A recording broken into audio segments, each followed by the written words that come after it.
Welcome. Let me introduce myself. I'm Coach Brian Pirana. I've actually been a wellness health coach, fitness, nutrition, time, stress management, all sorts of different things that lead into a better, healthier overall lifestyle. I've been doing this for over 20 years. Back in 2004, got an exercise nutrition degree. From there, personal trainer for many years. I owned 2 gyms for about 5.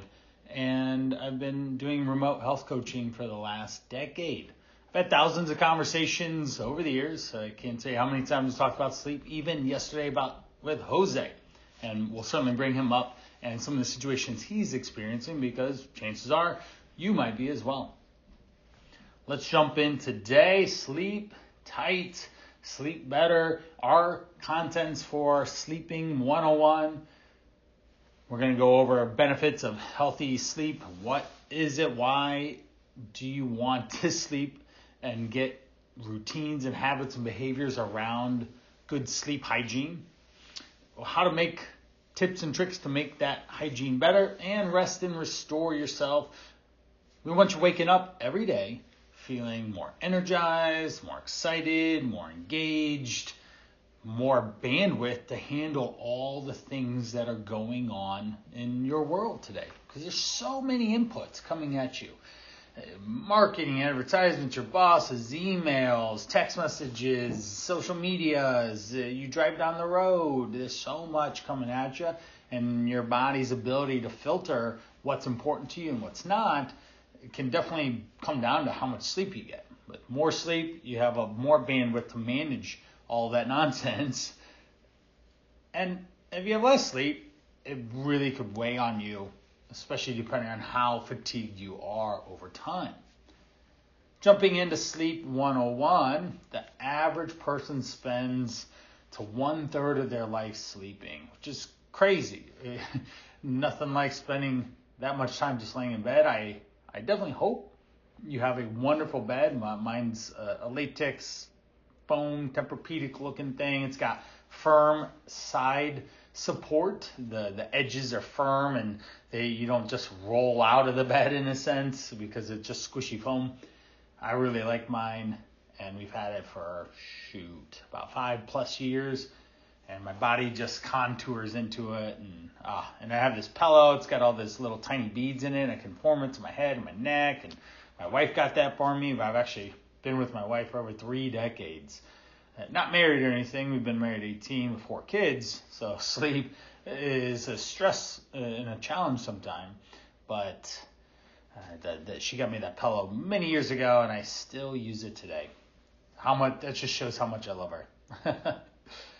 Sleep is the most effective, efficient thing you can do to you, your body, your brain, your energy, your bandwidth to get you feeling healthy and on point. We have circadian rhythms, and adenosine gets released in the sleep processes of what is going on. Circadian rhythms being the sequencing of when you're falling asleep or when you're waking up, those natural patterns of behavior, or that even align with the sun and the moon and the Earth's gravitational pull of the body and all that. Now, what's the right amount? A lot are always going to fall into that 7 to 9 range. Any type of sleep regimen that I've ever come across, I've listened to a lot of people talk about sleep. It always falls into that general pattern of behavior. Getting above 6 is always generally, I think, the minimum amount you want to get is 6 or more.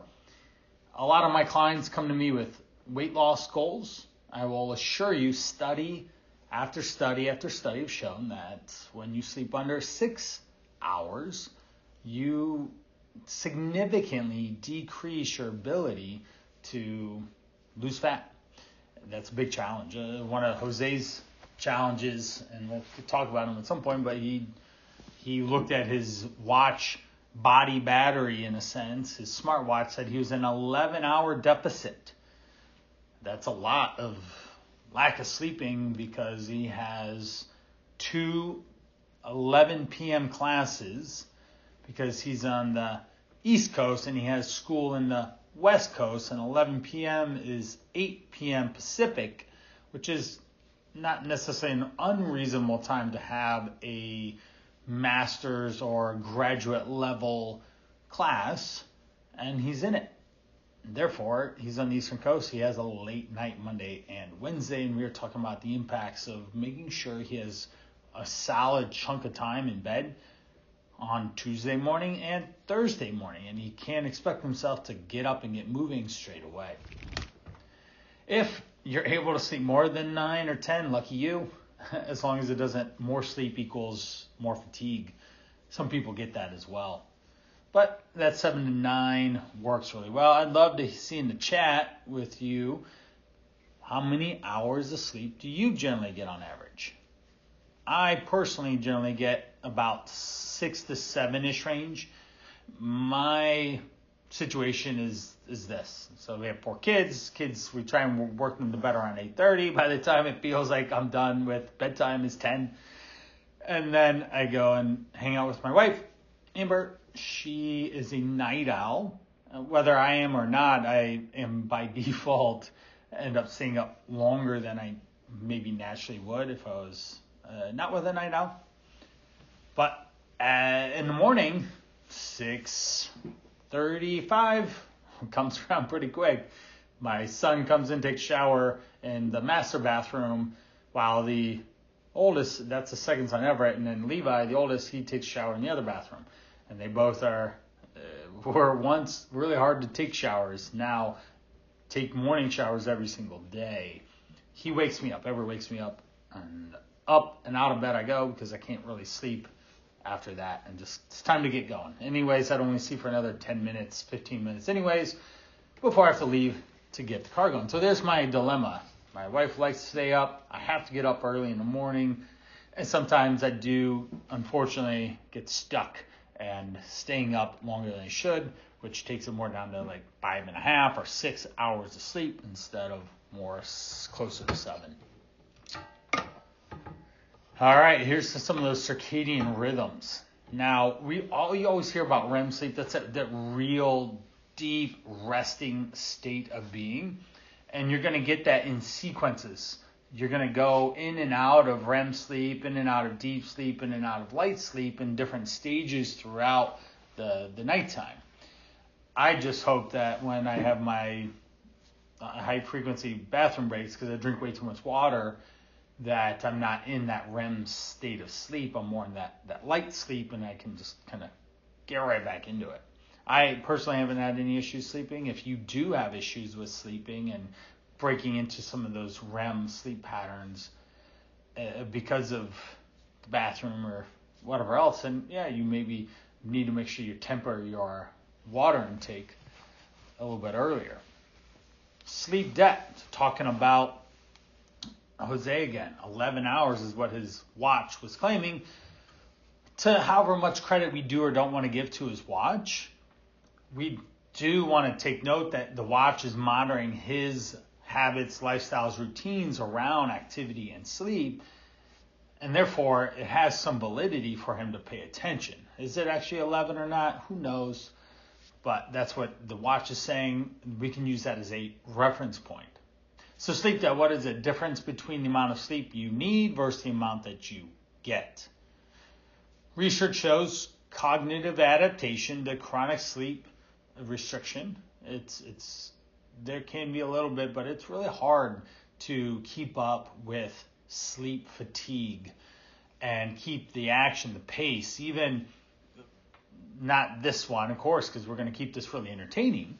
But if you are going into a lunch or work meeting at 2 o'clock that was, lack of better said, boring, you might get sleepy because of your lack of sleep earlier in the day.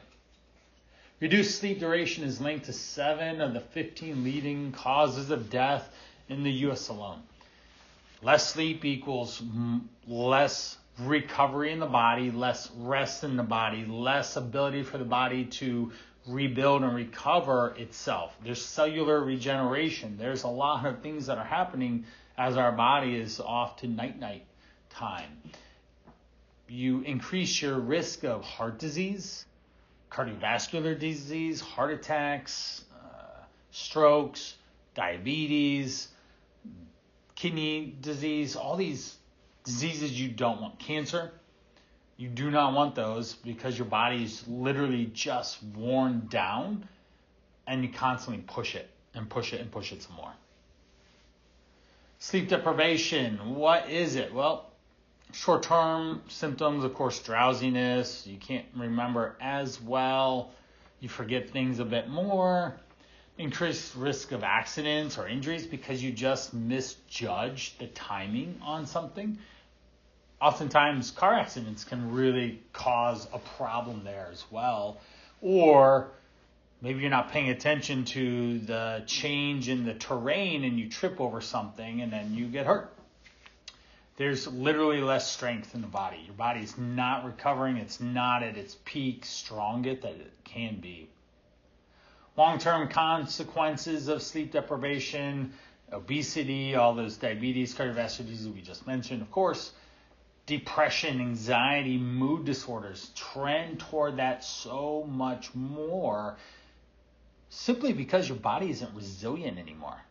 You don't have this unbeatable spirit inside you, this wall of resilience in a sense that can be durable to keep up with the rampart that is coming on you. It's think back in the days of the knights and the castles and the brick walls, and then you have, I'm thinking of the Lord of the Rings with the ogres and all the Mordor coming in on the castle, and that constant barrage of negativity, germs, viruses, that low energy just bombarding the castle walls trying to break in. And what keeps the wall strong and keeps the wall getting rebuilt is definitely the more sleep you can get.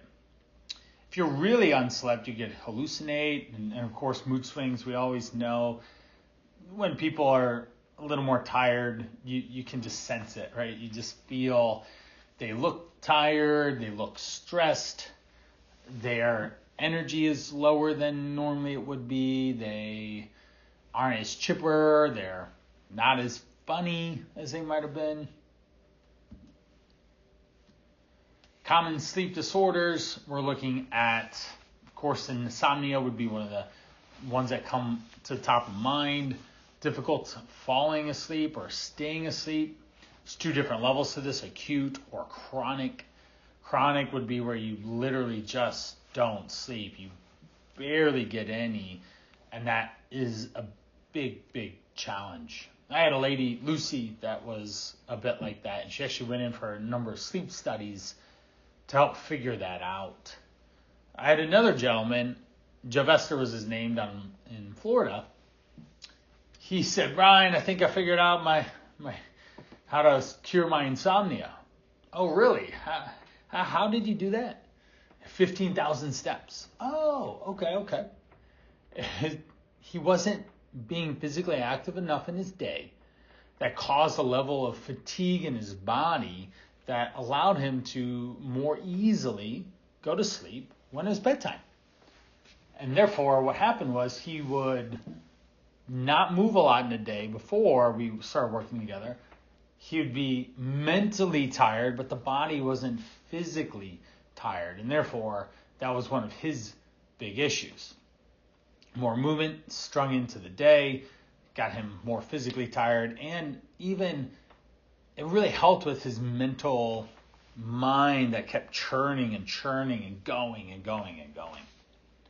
Sleep apnea, interrupted breathing, right? What happens is you're breathing and your airway closes off around your esophagus, your nose, and then you just literally stop breathing for so much time, and then you gasp, and your body has a burst of adrenaline to wake you up. And people can do this a significant amount of times, even across an hour in their sleep. So they have the sleep apnea machine that pumps oxygen into your nose and airways to help keep that flow going and keep you in a more rested state. Narcolepsy, excessive uncontrolled daytime sleepiness or drowsiness. Narcolepsy, people just fall asleep. Random, they just driving and they fall asleep, or they stand too long in one spot, they fall asleep. They are sitting on a couch and then they just fall asleep. There's a gentleman, Brian, not this Brian, but another Brian. He was just known to fall asleep all the time. And sure, he was the life of a party when he was awake, but he also, you knew at a certain point he was mostly going to end up falling asleep on a couch, and we'd hang out with his wife instead to play cards or whatever while he slept. REM, sleep behavior disorder, acting out dreams due to lack of limb paralysis. Your body is moving and causing that type of a behavior in your sleep and causing you to just not get quality sleep. Here's a study of San Diego in 2005. Sleep and racial inequality. Documented slow wave sleep, the most restorative sleep stage, and it's critical for your long-term health. And what did it compare? White participants and black participants were 5 times more likely to get short sleep, less than 6 hours per night. White participants spent 20% of the night in slow wave sleep, while black participants spent 15%. And one could understand some of the racial inequality that someone might feel, and that can be a challenge for your mental state of mind and your just physical being of not maybe even basic, Maslow's pyramid of security and safety being your primary objectives of a human being. Sleep components. Well, obviously we have quality and quantity and consistency, right? So let's kind of break through some of those. Quantity, we had just talked about that 7 to 9 hours. The quality, trying to get into those actual circadian rhythms of getting into the deep sleep and the REM sleep is really important. And then consistently showing up to bed at the same time and trying to leave the bed at the same time in the morning, and consistently allowing literally enough time in bed to get the level of quality sleep that you need. Meaning, if you're trying to sleep 7 hours, you might need to be in bed 7:45, 8 hours in bed to get to that 7 hours of sleep. And one might think, oh, I just fall asleep right away. Well, that may or may not be true in terms of actually analyzing the amount of sleep that you really get from the get-go. Consistency and sleep patterns and behaviors are really helpful.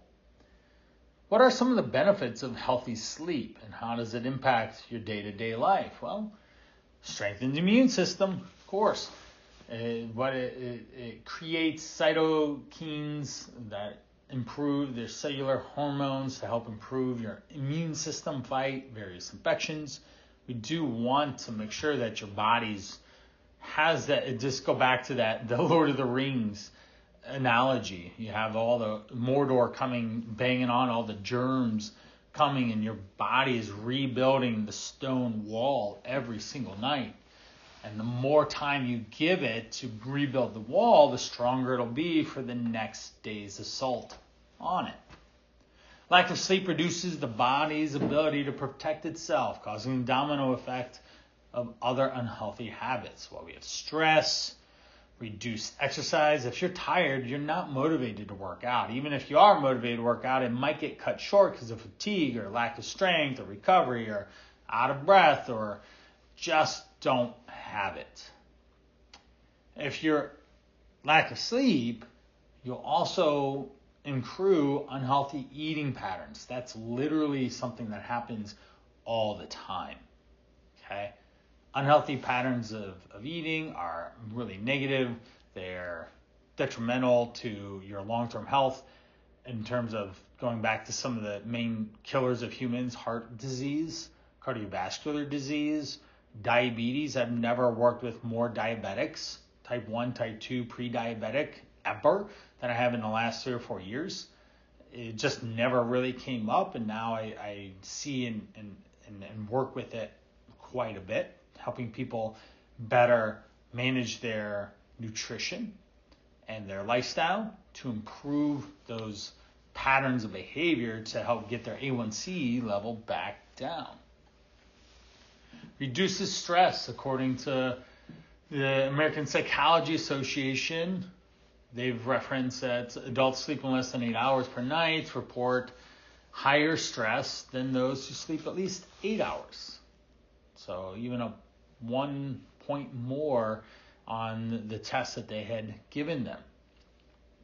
And at one point would be a statistical emphasis to acknowledge that it was more impactful for them.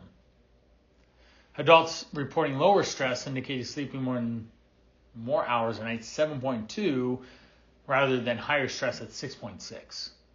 So again, when you sleep more, you have more resiliency both in your physical body but in your mental space as well. And you can manage stress and be more durable. It also helps regulate metabolism.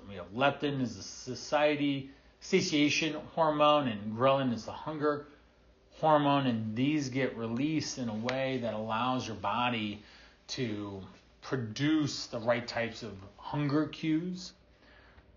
It helps maintain a healthy balance of hormones that control those, and inadequate sleep raise your ghrelin levels.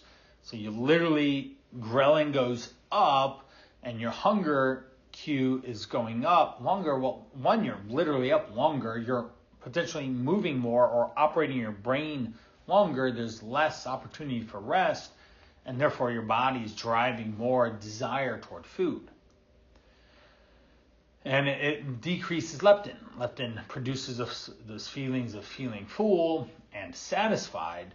And then if your ghrelin levels are up and you are eating, then you are going to have higher regular levels of blood sugar or blood glucose. Of course, exercise gets enhanced. You can work out better, right? I'm going to be working out here in about 3 hours. Looking forward to it, actually. It's leg day. Definitely want to bring in all the juice, so to speak, the energy that I can to ensure that I can push and really create the type of workout that I'm looking for. All right. It also, with the exercise, consolidates motor memories from workouts during the day. Your body is getting ability to recover, to rebuild muscle that you're trying to break down. There's time to physical exhaustion, right? It reduces your abilities to just keep pushing and you're not physically tired. Aerobic output goes up. You can just literally push yourself more, faster. Limb extension force. What that means is, think of the leg extension as an example. The one that you sit in and your legs go straight up and out, that's a leg extension. And so we go up and down with it, kicking your legs straight forward. That would be a limb extension in a sense. You're stronger in that as well. And peak muscle strength and contraction and all really helps. Learning, creativity go through the roof. That term, sleep on it, right? You can put your subconscious mind and body to use if you are resting.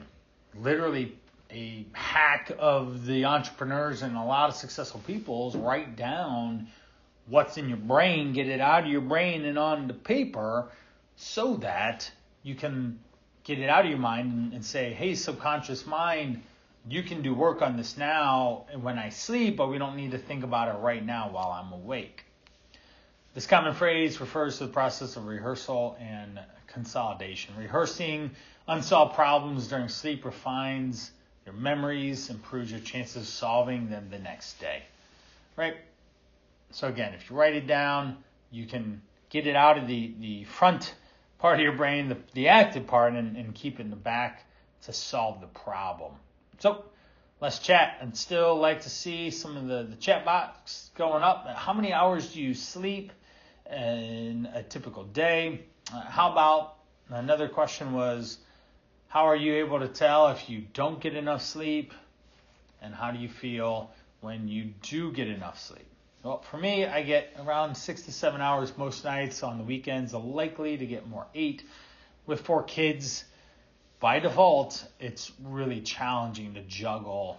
And my kids don't want to go to sleep. Oh my gosh. Bedtime feels as if we start at 8:30 and it just goes on till 10. And then the kids are still roaming around sometimes at 10 o'clock. Kids, go to bed. I'm done. I'm done parenting. I'm done adulting. I'm done seeing you around in the house. Go to sleep and let's start over tomorrow. You need your beauty rest so I don't have to deal with a grumpy Gus, in a sense, the next day. If I'm tired, I feel this big draw to caffeine. I should go get another coffee to power myself through, to stimulate my body, my mind that way with the caffeine. And that isn't necessarily the best way. I don't go toward energy drinks for the simple fact that they're just expensive. They taste really good, but they also have 2 to 3 times more caffeine in them than a cup of coffee does. And that just can be too much. Most humans can do well with 400 milligrams in a day at the most, absolute most. And one of those drinks will have 300. The Rain, Bang, a couple other Monsters, a couple other ones have a lot of caffeine in them. How do you feel when you do get enough sleep? You can roll with the punches. You can move through the day with a little bit more ease and not being so hard. It's really ideal. Now, sleep hygiene tips. What are we looking at here? To get you to sleep and feel rested. Thanks for participating. I really like the engagement here. So we want to set the sleep schedule. Winds down 30 minutes before bed, limits screen usage, limits daytime naps. Sure, you can take naps if they make sense for you, but they might not. And they might just be something that challenges your overnight sleeping experience. Or the other side, we have alcohol to fall asleep. You're leaning in on wine or beer or hard liquor to wind you down as a depressant. That's what alcohol does usually, is a depressant, slows you down. Watches television in bed. There's a screen always around or always on. I would highly recommend that the bedroom doesn't have that S happening in it. There's just a few S's that we want in the bedroom, and the screens are not one of them. Sleeps late on weekends. You break those sleep cycles of trying to play catch up. And sure, I guess you technically, if you wanted to think about I had to sleep 56 hours, 8 times 7 days is 56. And I trying to catch up and sleep 12 hours on the weekend to catch up for the 4, 5, 6 hours I was doing in the week. I guess theoretically you could, but you're not going to feel the same as if you just actually slept the whole time. Poor sleep, it can definitely be attributed to tobacco and nicotine and its impacts on the body. Alcohol, again, is a depressant. Caffeine is a stimulant. It'll keep you up. The nicotine might even do so. Or any of these behaviors might get you to eat at night, and that might not be obviously beneficial for you either to do. Eat for sleep. Of course, we want to focus on better, healthier nutrition, limiting the fatty foods, potentially even high protein foods, spicy foods, caffeine. Those things are going to potentially place more challenge on your digestive tract and your overall sleep quality. We want to try this instead. Of course, eating high fiber foods, fruit and vegetables, vitamin B rich foods, fish, lean protein sources, legumes, eggs, dairy. If you can get around the price of eggs these days, have some eggs. I've opted out of doing that. Tryptophan rich foods, that's stuff that's in turkey.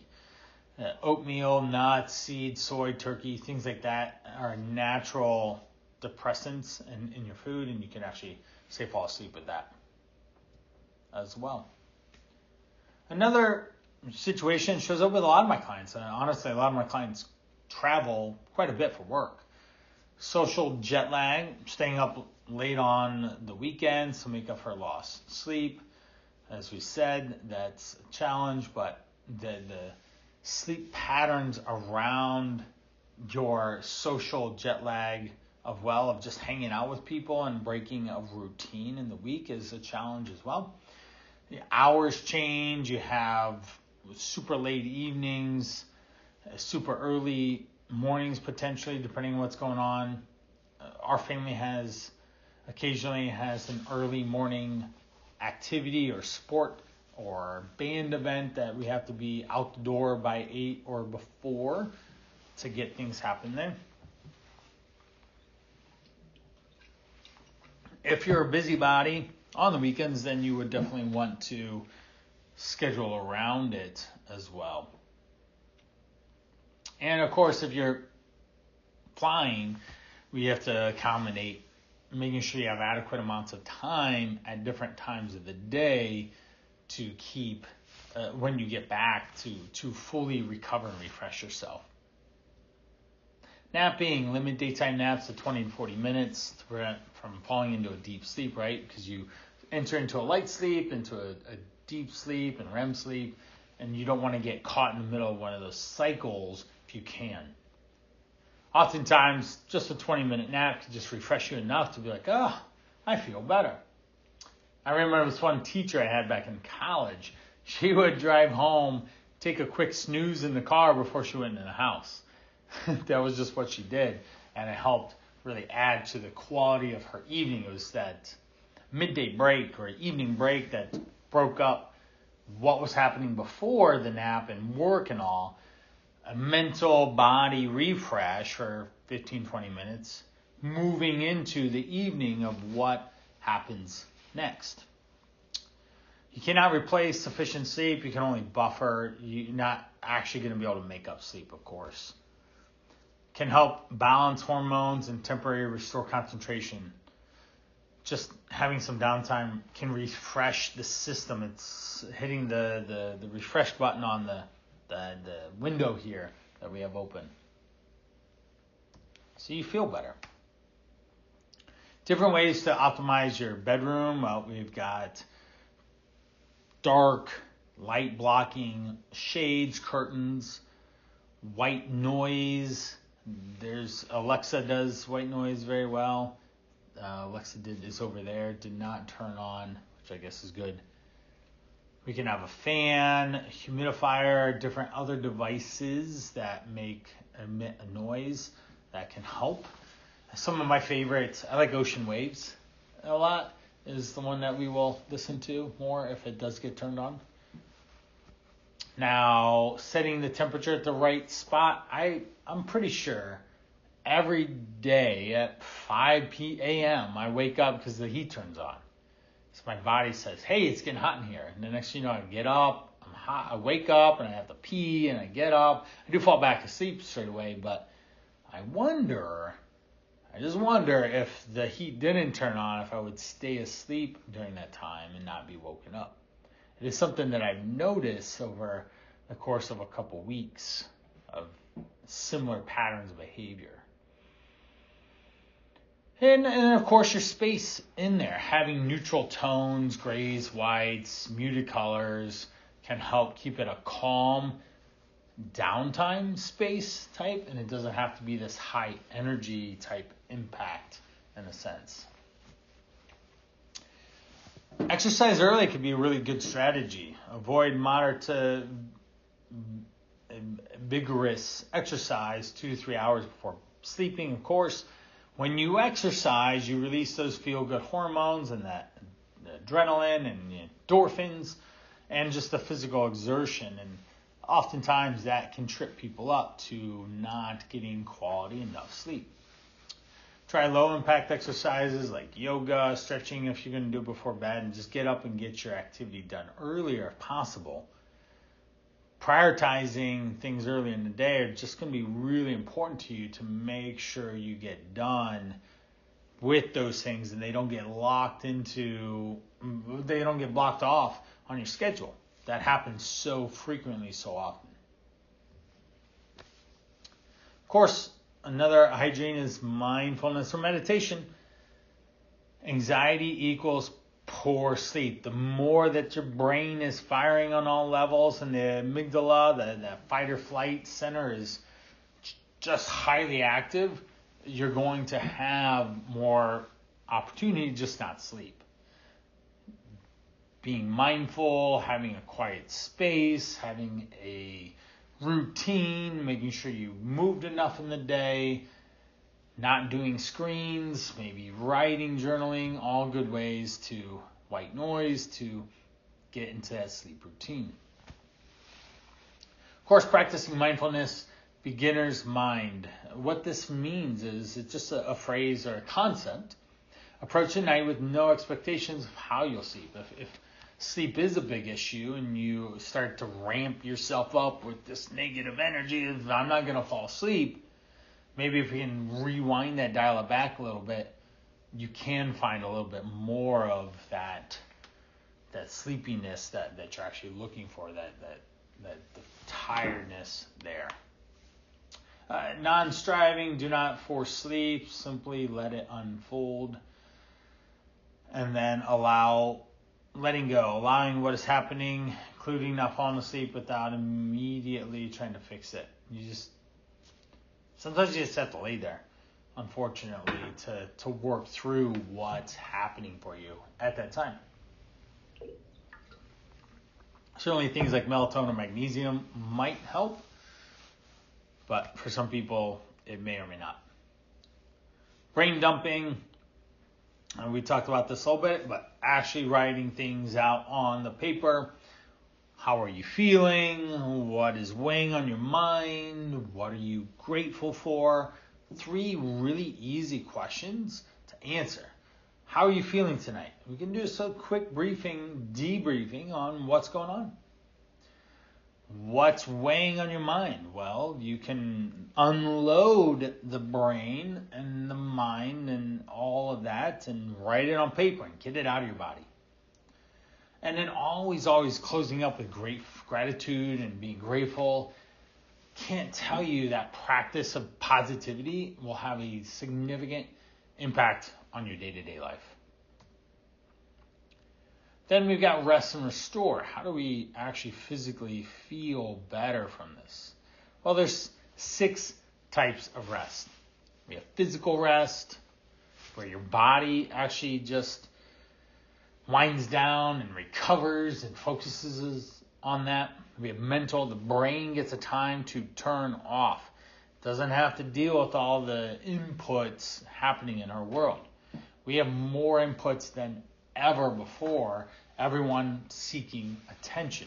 And that is, as the entrepreneurs would say on the YouTubes and all, and the podcast, that's today's currency, is attention. If you have more attention and more followers and more social influence, then you will have more money, more power, more influence into the space that you're in. Emotional rest. We don't have to be always on. We don't have to feel these wide ranges of happiness and sadness. We can just relax and refresh that as well. Social rest. You don't have to engage with people all the time. You can have alone time, which could be important. I'm much more of a social butterfly in a sense than my wife. She does like the quiet time and the alone time, and that helps her to just feel better. And when she has some downtime, after she's been with a lot of people, peopling. If she's peopled a lot, then she wants to not people a lot. Spiritual. Just being set with your mind, body, religious preference, and spirit and energy that way. And then creativity. When you turn off your supercomputer and then turn it back on in the morning, then the vibes can flow here. You can be much better there. So we'll go through some of these where I briefly talked about them. But physical rest, relieving your body tension, headaches, easing the lack of sufficient sleep. You can give yourself permission to sleep. Oftentimes I say, hey, it's time to put down the computer or whatever to get to work here and to bed. Create an evening routine. Every night before I go to bed, after I get done I mouthwash, I floss my teeth, I water pick my teeth, I brush my teeth, I change my clothes, I go to bed, and I put some chapstick on. I will sometimes put hand lotion on if my hands feel a little dry. And lastly, I do Sudoku. That's how I ease my evening to bed. I think about numbers, and it really has helped just put me to bed real super fast. Again, we mentioned it earlier, finish your workouts 2-3 hours before bed. Eating snacks that have that tryptophan to promote sleep can really help there. The mental rest, turning off the phone, putting your phone across the room, having sleep relaxation techniques, having the white noise, being mindful. The emotional rest of self-compassion, gratitude, focusing on positivity humans need that, especially in this day and age. Being authentic to who you are is super important too, and then you will be more like the person you want to trust as well. Social rest was really turning down invitations if they deplete you, that they saying the no. Jose, again, going back to him, said, what do you need to say no to? You are so scheduled, so many moving pieces and parts. Where do we say no to some things to focus and say yes to your personal health? Resist the urge to text and just call instead, so you can have that social connection, because humans are social. And even in the past, you would have lived in a village of sense, and you would have had a lot more connection and contact with people. Now it's easy to just hide in your house forever and not talk to anyone. And make sure you respect your boundaries. If you are more of an introvert, social introvert, then you have time. Your spiritual rest, take time to practice your faith and traditions. That's so important to be able to have that sense of connection. With humans, that's what we're about. Connection. Connecting with people, connecting with ourselves, connecting with our environment. Have playlists that make you feel connected in whatever songs or traditions that those are. Volunteer for causes. If you volunteer and you put some energy into that, say, bucket of life, you get fulfilled, and that can cause just a lot better ease when you sleep at night too. And of course, being out in nature. When you're in nature, around the green, around the oxygen, around the colors, you're so much more at peace. And lastly was the creative rest. What we're looking for is resting your brain. A brain does need to take time off, but then it also needs challenge. So simple things, taking an art class, doing some new podcasts, or I'm a big fan of watching some YouTube video content. Doodle for 5 minutes between tasks, visit a museum, do things that are intellectually stimulating for you. Wrapping that phase up, let's chat. What type of rest do you currently need? For me, if any of this, more time in bed. And of course, to stay in a positive mindset. There's a lot of turmoil in the world now today, and this season of life in a sense. And we need to find let's look on the bright side of things. We can't just look at media, because that's generally negative for you. What's one thing you'll do this week to prioritize? Oh, I have some person's going to they like the Sudoku idea. That's wonderful. I can't tell you, just go to the dollar store, get the dollar Sudoku book, and it has over 100 puzzles or something. That's what I've been using for a long time, and it's just something I look forward to at night. Someone else is going to get back into reading before bed instead of staring at a screen. Here's someone else. Oh, yeah, okay. Yeah. They're going to make sure that they really focus on the concept of having adequate amounts of time in bed. that if you want 7 hours of sleep, you can't just lay in bed for 7 hours and 15 minutes. That likely won't get you the outcome you're looking for. Concluding our conversation today, sleep is foundational for brain health and body health. We give you permission to sleep and prioritize that sleep. We focus on quantity, quality, and consistency. It's really important to have those areas polished off in a sense. Practice good sleep hygiene for a better night's snooze. Please don't hit the snooze button in the morning. That doesn't help you at all. Consider ways of resting to find balance and feel restored as well. Well, here's the end to our conversation. I really appreciate your time today with me about sleeping. I hope you got a lot of great value out of today. Some takeaways to actually implement as well. That's really helpful and really important.